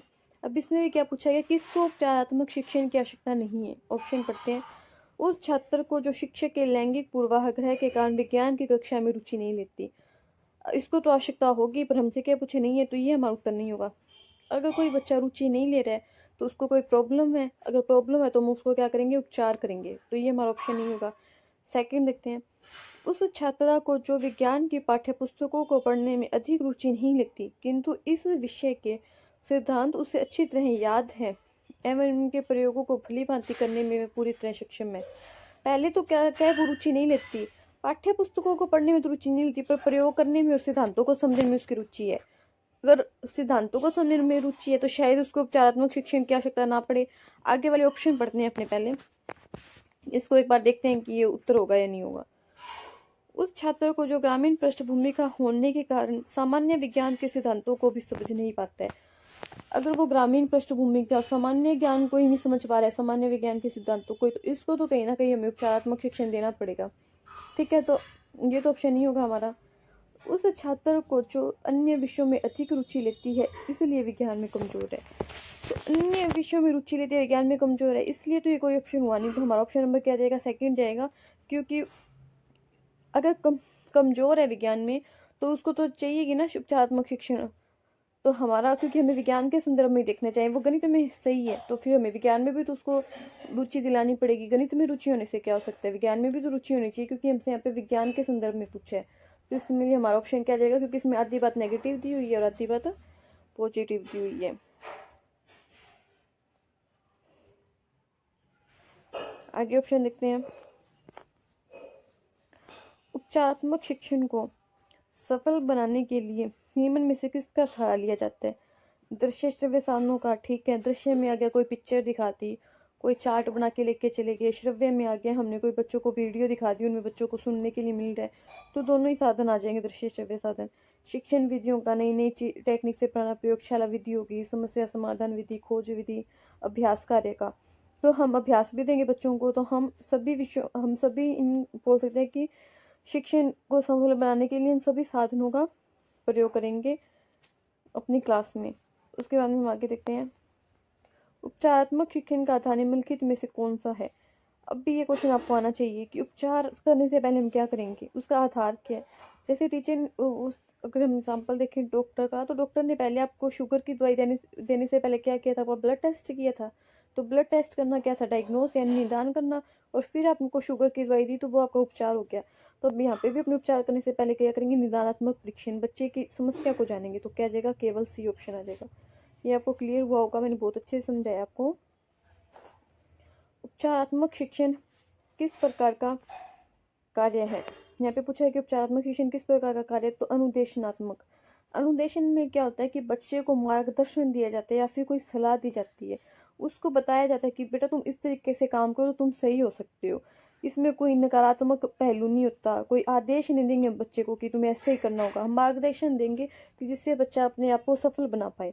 तो इस ऑप्शन क्या जाएगा, अनुदेशनात्मक जाएगा। आगे देखते हैं क्वेश्चन। उपचारात्मक शिक्षण का उद्देश्य है, क्यों करते हैं उपचारात्मक शिक्षण, कि बच्चे में जो कमियां हैं, जो कमजोरियां हैं, उनको दूर कर पाएं और उसके पढ़ाई में रुचि जगा पाएं। तो छात्रों की प्रारंभिक त्रुटियों में सुधार करना, ठीक है। छात्रों की ज्ञान संबंधी त्रुटियों को दूर करना, छात्रों में आत्मविश्वास जगाना, उपरोक्त सभी। तो ये सारी चीजें हम कर सकते हैं उपचारात्मक शिक्षण से। बच्चे की पढ़ाई में रुचि लेके आ सकते हैं, उसमें आत्मविश्वास ला सकते हैं कि तुम विज्ञान को सीख सकते हो, तुम्हें विज्ञान को समझना चाहिए। तो कहीं ना कहीं अभी सारी चीजें उपचारात्मक शिक्षण के माध्यम से कर सकते हैं। आगे देखते हैं। विज्ञान शिक्षण के समय निम्न में से कौन उपचारात्मक शिक्षण हेतु उपयुक्त नहीं है? किसके लिए हमें उपचारात्मक शिक्षण नहीं देना चाहिए? मोनिका कक्षा में पढ़ाई के समय बार बार बातें करती है। कक्षा में मोनू सबसे दब्बू किस्म का विद्यार्थी है। सोहन पढ़ाई में बहुत तेज है। स्नेहा कक्षा में सबसे अधिक अनुपस्थित रहती है। तो क्या जाएगा, किसको जरूरत नहीं है? सोहन को तो जरूरत नहीं है ना, क्योंकि वो तो पढ़ाई में कैसे तेज है, मतलब वो तो सब चीजें समझ रहे हैं। पर जो बातें कर रहे हैं, क्लास में बार बार ध्यान नहीं दे रहा, जो क्लास में एब्सेंट रह रहा है, तो क्यों रह रहा है, उसे घर पे कोई दिक्कत आ गई, अगर वो बातें करे तो क्या पढ़ाया वो उसे समझ में नहीं आ रहा, तो क्या टीचर की गलती है, क्या बच्चे की गलती है? तो इसमें तो हमें कहीं ना कहीं उपचार देना पड़ेगा, उनकी समस्याओं को जानना पड़ेगा। पर जो बच्चा पढ़ाई में ध्यान लगा रहा है, तो हो सकता है कि उसे तो कोई समस्या नहीं है, तभी तो वो बच्चा पढ़ाई में ध्यान लगा रहा है, तो उसके लिए हमें उपचारात्मक शिक्षण नहीं चाहिए। आगे वाला प्रश्न देखते हैं। समस्या समाधान अधिकतर उन विद्यार्थियों में सफल है जहाँ, समस्या समाधान कहाँ करेंगे हम? समस्या समाधान की जो तकनीक होती है वो केवल उच्च स्तरीय शैक्षिक उपलब्धि पर बल दिया जाता है। कक्षाओं में विद्यार्थियों का समसमूहीकरण उपलब्ध है। परिवर्तनशील अकेली पाठ्यचर्या है। शिक्षक केंद्रित शिक्षा शास्त्र से प्रभावी है। तो जहाँ पे पाठ्यचर्या कैसे होगी, परिवर्तनशील होगी, मतलब हम एक चीज को बहुत सारी तरीकों से पढ़ा रहे हैं। हम समस्या समाधान भी करा रहे हैं बच्चों से, खोज भी करवा रहे हैं, उनको प्रयोगशाला में भी लेके जा रहे हैं, कोई शैक्षिक भ्रमण पर लेके जा रहे हैं। तो जहाँ पे लचीली पाठ्यचर्या होगी, वहाँ पे हम एक से ज़्यादा चीज़ें बताएंगे बच्चों को करने की, तो जिससे उनमें क्या होगा कि हम बोल सकते हैं कि तर्क वितर्क करने की क्षमता का विकास होगा, उनमें खोज उपागम का विकास होगा, जिससे बच्चे किसी चीज़ को करने में रुचि लेंगे, सिर्फ रटने पे ध्यान नहीं देंगे, उसको दिमाग से समझेंगे। तो ये बच्चे को हम बोल सकते हैं कि उसका संपूर्ण विकास करने के लिए, सर्वांगीण विकास करने के लिए बहुत आवश्यक है। अब क्या आ जाएगा, विज्ञान शिक्षा में निदानात्मक परीक्षण का उद्देश्य है।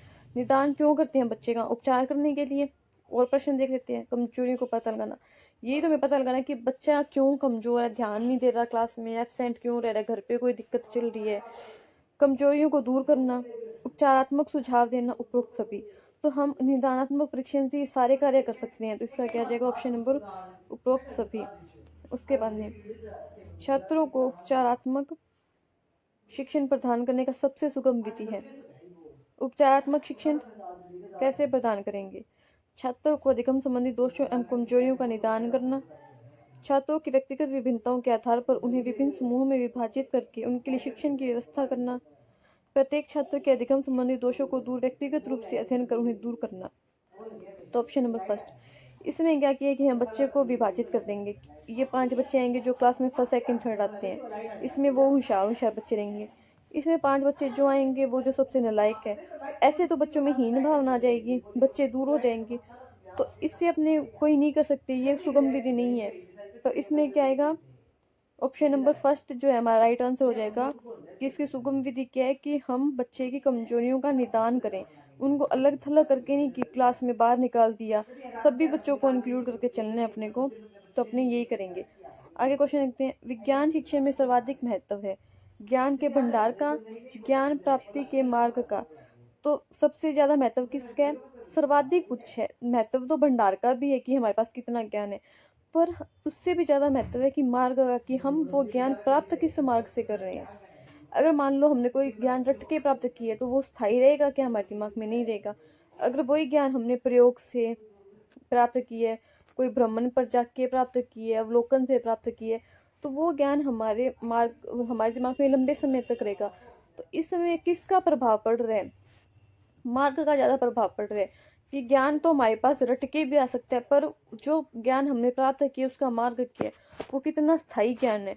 तो उसका ज्ञान प्राप्त करने का तरीका जो है वो सबसे ज्यादा हमें क्या कह सकते हैं कि प्रभावित करेगा। तो उसके आगे वाला क्वेश्चन देखते हैं।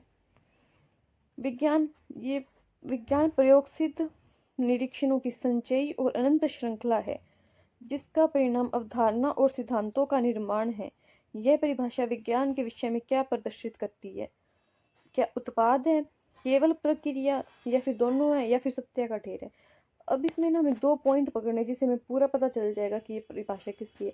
एक तो क्या बोले, अनंत श्रृंखला है। अगर कोई चीज श्रृंखला से हो रही है तो वो क्या होगी? प्रक्रिया होगी। जैसे मान लो अपने खाना बनाना भी सीखते हैं, सिलाई सीखते हैं, तो धीरे धीरे एक स्टेप से सीखते हैं। ठीक है, अब कार चलाना सीखी तो एक एक स्टेप से सीखेंगे कि पहले गियर डालेंगे, ब्रेक कैसे लगाना है, कैसे उसको मतलब स्पीड कैसे देनी है, तो उसकी एक प्रोसेस होगी। उसके बाद में क्या करना, हमने फिर ये सीखने के बाद में उसके परिणाम क्या है कि हमने सिद्धांतों का निर्माण किए। तो जो सिद्धांत हमारे पास बन गए हैं वो क्या है? उत्पाद आ गया। जैसे आपने गाड़ी चलाने की जो प्रक्रिया सीखी, उसके बाद में आप गाड़ी चलाना सीख गए, तो वो क्या आ गया? आपके पास उत्पाद आ गया कि आपको गाड़ी चलानी आ गई। तो इसमें विज्ञान प्रक्रिया और उत्पाद दोनों है, इससे हमें पता चल रहा है, क्योंकि वो श्रृंखला भी है और उससे सिद्धांतों का निर्माण भी हो रहा है। तो इसमें क्या आएगा? ये प्रक्रिया भी है और प्रक्रिया के साथ साथ क्या है? उत्पाद भी है। आगे वाला क्वेश्चन देखते हैं। नेक्स्ट क्वेश्चन में क्या बोल रहे हैं, छात्रों में तथ्यात्मक चिंतन पद्धति विकसित करने में सर्वाधिक योगदान दे सकते हैं। सर्वाधिक योगदान किस में कौन दे सकता है और किसके लिए तथ्यात्मक? सामाजिक विज्ञान, विज्ञान, राजनीति, भूगोल। तो इससे तो प्रश्न ऑप्शन से हम देख लेंगे विज्ञान, क्योंकि विज्ञान से बच्चे में क्या आती है? तर्क वितर्क करने की क्षमता आती है। वो किसी चीज को ऐसे ही नहीं मान लेता कि क्यों, मतलब रटी रटाई बात नहीं मान लेता। वो पहले उससे पूछे कि हो तो रहा है तो क्यों हो रहा है। जैसे मान लो कि अब हमें पता है कि सेब गिरता है तो नीचे ही आता है, तो क्यों आता है? वो इसका कारण पूछेगा, तो गुरुत्वाकर्षण बल के कारण आता है। तो साइंस से बच्चे में क्या आता है कि तर्क वितर्क करने की क्षमता आती है कि कोई कार्य हो रहा है तो क्यों हो रहा है। तो इसके वो हम बोल सकते हैं कि हमसे प्रमाण मांगता है कि इसके पीछे प्रमाण क्या है। तो आगे वाला क्वेश्चन देखते हैं। सत्य की खोज करने का जो तरीका विज्ञान द्वारा अपनाया जाता है वह अधिक से अधिक होना चाहिए विश्वसनीय, निष्पक्ष, तर्क सम्मत। अब तो मैंने बताया था तर्क तो होना ही चाहिए विज्ञान में, और निष्पक्ष भी होना चाहिए। अगर आप निष्पक्ष ही नहीं है, किसी एक पक्ष की तरफ झुके हुए, तो क्या आप उससे विज्ञान कहेंगे? विज्ञान तो सभी के लिए समान है। चाहे कोई यहाँ पे इंडिया का आदमी कह दे कि गुरुत्वाकर्षण बल के कारण नीचे आ रहा है, ग्रेविटेशनल फोर्स के कारण सेब नीचे आ रहा है, तो ऐसे जो है ना यूएसए में बदल जाएगी बात, ग्रेविटेशनल फोर्स तो यूएसए में भी लगेगा। मतलब विज्ञान कोई निष्पक्षता है, कोई पक्षपात नहीं करता, और विश्वसनीय है चीजें। जो इंडिया में हो रहा है, अगर गुरुत्वाकर्षण बल लग रहा है तो यूएसए में भी लगेगा वो बल। ऐसे नहीं है कि इंडिया में लग रहा है और यूएसए में नहीं लग रहा। तो इसमें क्या आ जाएगा, ये सभी जो हैं वो विज्ञान को क्या करते हैं? एक सत्य को खोज